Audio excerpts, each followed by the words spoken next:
Assalamualaikum warahmatullahi wabarakatuh. Perkenalkan, nama saya Ahmad bin Pamungkas. Saya dari kelas A Manajemen Pemasaran Angkatan 2023 dengan NIM V1323001. Jadi adanya di sini saya akan mengerjakan UAS mata kuliah Marketing Research yang diampu oleh dosen saya yaitu Bapak Lutfi. Langsung saja kita akan kerjakan di sini. Kita akan membuat new project di Smart PLS ini. Kita beri namanya UAS underscore marketing research underscore Bintang Pamungkas underscore 32301 underscore MP23A. Baik, di sini kita sudah membuat filenya. Langsung saja nanti kita klik double klik untuk import data. Jadi kita akan mengimport data yang sudah dikirim Pak Lutfi di grup. Saja kita import datanya. Baik, di sini datanya sudah terimport semuanya ya. Langsung saja kita kembali ke menu ini. Kita buat latent variable dulu yang berjumlah 9. Jadi di sini ada 1, 2, 3, 4, 5, 6. Di sini ada 2, 1. Di sini maksudnya 2, 1, 2.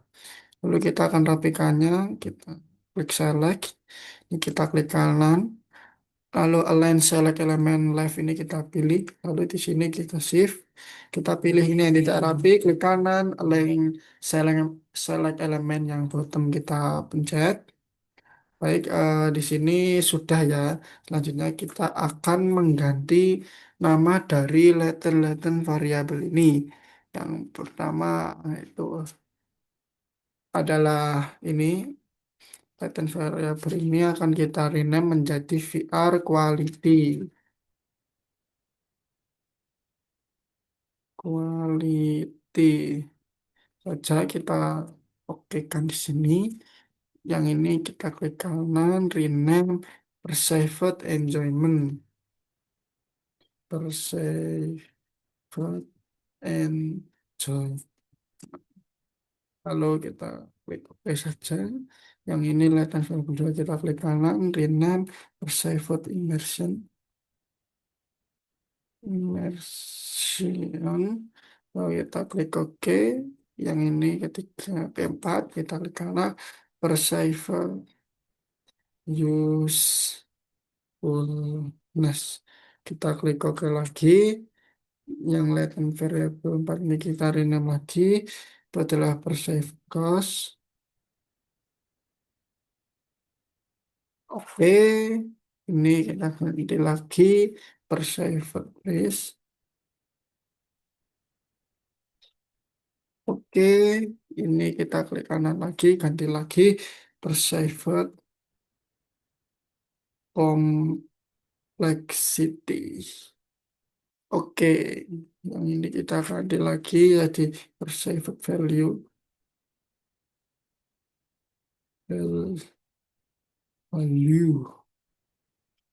Oke, yang terakhir kita klik kanan, kita rename lagi jadi behavior intention. Oke, selanjutnya kita akan memasukkan indikator-indikator ini kepada latent variable yang sudah kita ganti nama. Yang pertama, ini adalah CG ini kan kita masukkan dari CG ini sampai VI04 ini ke VR quality, langsung kita masukkan. Lalu yang PE ini kita masukkan ke perceived enjoyment. Lalu yang PIM ini kita masukkan ke perceived immersion. Lalu yang PU ini kita masukkan ke perceived usefulness. Yang PC masukkan ke perceived cost.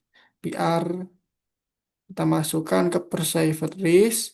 Lalu pitch sum ini kita masukkan ke perceived complexity. Lalu PV ini kita masukkannya ke perceived value.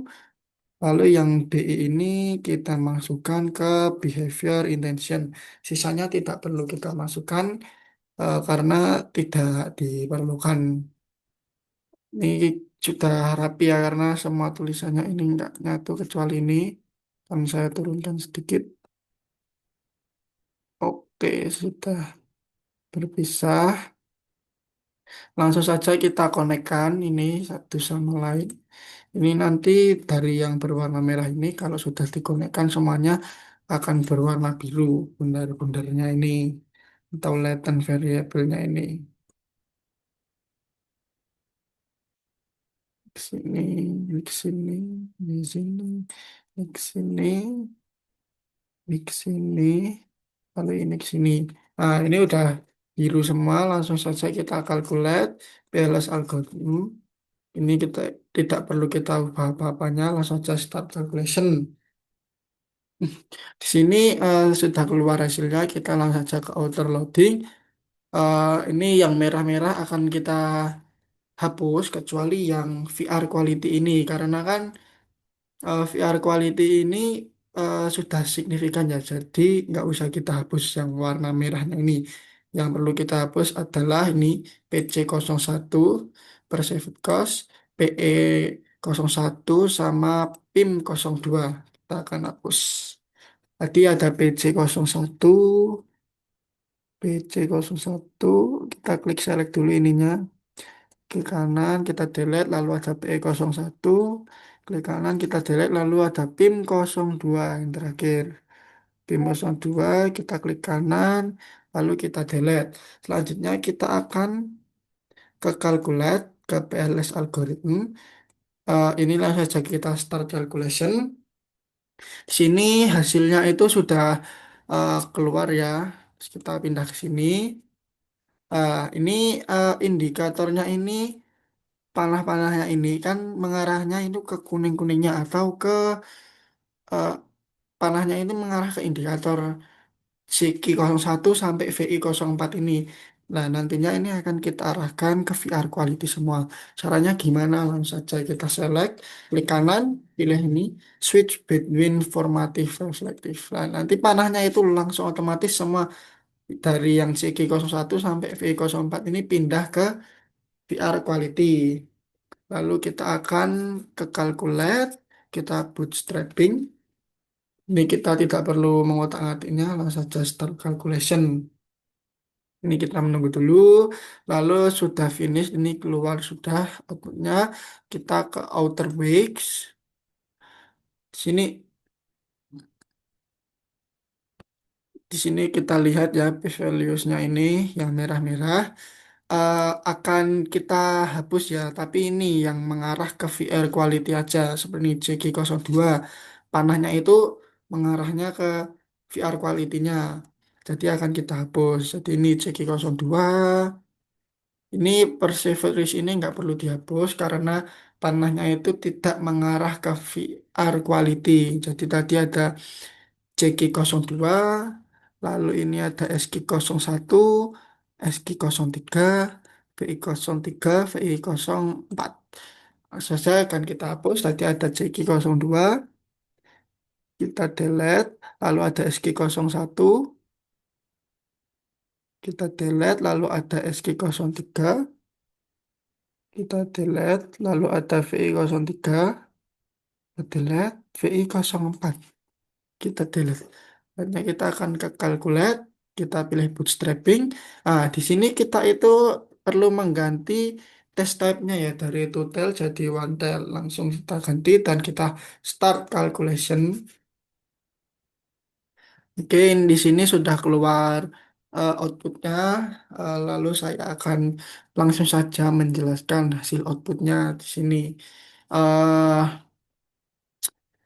ini kita jelaskannya yang merah saja ya, karena yang hijau, kalau yang hijau itu sudah pasti gitu loh, kayak berarti yang hijau ini sudah pasti variabel ini mempengaruhi variabel ini. Langsung saja kita jelaskan yang A. Di sini perceived complexity-nya ini memengaruhi perceived value ya. Jadi itu kompleksitinya itu dirasakan itu tidak berpengaruh, maaf, maksudnya tidak berpengaruh karena ini kan merah ya. Kalau yang berpengaruh itu yang hijau. Jadi perceived complexity-nya ini tidak berpengaruh kepada perceived value, ini tidak berpengaruh kuat. Lalu di sini juga sama, perceived cost-nya ini tidak berpengaruh ke perceived value, karena ini p-values-nya juga merah ya. Apalagi ini di atas 0,050.